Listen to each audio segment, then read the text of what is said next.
lorsque la Chine connaît une crise, lorsque la Chine trébuche, lorsque la Chine tousse, lorsque son rival a des difficultés, le premier geste, c'est de l'enfoncer un peu plus.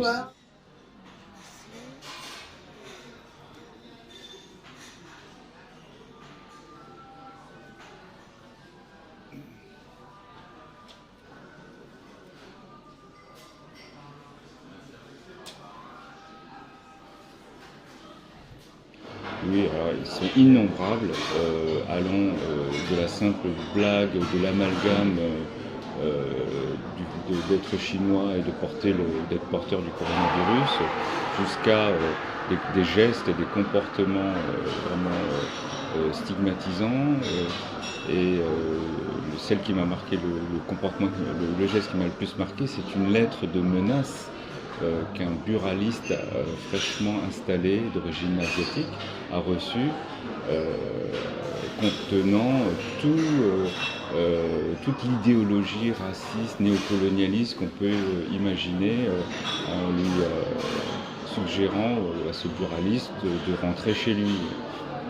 On a toute la panoplie et je suis intervenu donc entouré de toute une petite armée de militants dans les médias pour essayer d'apaiser les choses, de détruire les amalgames et de rappeler un peu au bon sens. Avant de savoir ce que le gouvernement peut faire après un mois et demi de crise du coronavirus, j'ai envie aussi de parler d'abord de ce que le gouvernement n'a pas fait. Il n'a pas montré sa solidarité, il n'a pas soutenu et protégé les concitoyens français victimes de racisme. On dirait qu'en France, en tout cas le gouvernement, voit la crise du coronavirus comme un problème chinois. Et on a vu émerger dans les médias, en l'absence donc de position vraiment claire du gouvernement français, on a vu émerger dans les médias plein de suspicions à l'égard du traitement du gouvernement chinois vis-à-vis de cette crise. En fait, on n'a entendu que des critiques, que des suspicions, que des rumeurs négatives. Et ensuite, l'amalgame qu'il y a eu entre les Chinois porteurs du coronavirus, les victimes à Wuhan et la population asiatique française, on a vu émerger une explosion de propos et de comportements racistes. Donc ce qu'aurait dû faire la France, c'est d'abord faire preuve de solidarité, ne serait-ce que par un message. Maintenant que ça n'a pas été fait, je pense que, et c'est pas le seul fait de la France, maintenant, s'il faut faire quelque chose, c'est tout simplement écouter les besoins exprimés par le gouvernement chinois en termes de matériel médicaux. Ça, je pense qu'il y a quand même une transparence et des échanges entre les différents services sanitaires des différents pays. D'ailleurs, le travail de la Chine en termes de communication, de transparence, de coopération a été salué par l'OMS. Donc l'urgence, je pense, est derrière nous. Aujourd'hui, ce que la France pourrait faire, il y a, je pense, malheureusement pas grand-chose à faire 2 mois après la crise. Je dirais que ce n'est pas son rôle d'aider un État. Le citoyen lambda est soumis aux décisions de son gouvernement.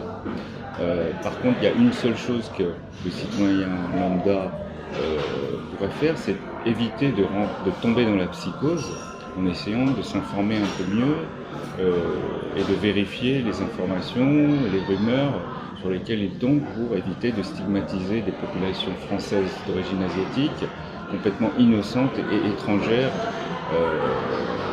à l'apparition du virus. Il manque peut-être un acteur clé qui pourrait agir, ce sont les médias. On décide pas de ce qu'on pense. Le raciste, il n'a pas décidé d'être raciste. Il adopte parfois un comportement raciste ou tient des propos racistes parce qu'il a entendu de telles rumeurs et que personne n'est venu contredire ou que dans son entourage il n'y a personne qui est venu le réinformer et que lui-même n'a pas eu la présence d'esprit de vérifier certaines rumeurs qu'il entendait. Le citoyen est dépendant de l'information qu'il reçoit, et une grande partie de l'information qu'il reçoit vient des médias. Et donc aujourd'hui dans les médias, ce qu'on voit c'est, comme j'ai dit, de la suspicion à l'égard du gouvernement chinois, et ça ce n'est pas nouveau. Si on se rappelle, si on a un peu de mémoire, on se rappelle qu'à chaque fois que la dernière fois par exemple que Xi Jinping a fait une tournée en Europe, tous les titres étaient en alerte. Faut-il avoir peur de la Chine? La France doit-elle se mettre en colère? La Chine va démanteler l'Europe, etc., etc. Et on a donc qualifié la Chine à ce moment-là de rivale systémique. Donc si on a une mémoire et qu'on remet dans le contexte de rivalité systémique des relations européano-chinoises, il n'est pas étonnant de voir que lorsque la Chine connaît une crise, lorsque la Chine trébuche, lorsque la Chine tousse, lorsque son rival a des difficultés, le premier geste, c'est de l'enfoncer un peu plus et non pas de venir lui tendre la main. Donc c'est un peu ce que je remarque dans la crise du coronavirus aujourd'hui, et ça ce n'est pas le citoyen lambda qui l'a décidé,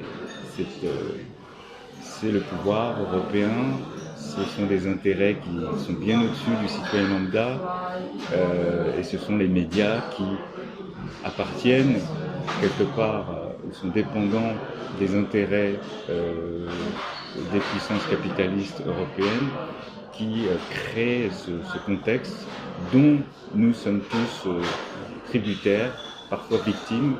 Donc le conseil, c'est de vérifier l'information avant de tirer des conclusions haineuses, voire des conclusions haineuses.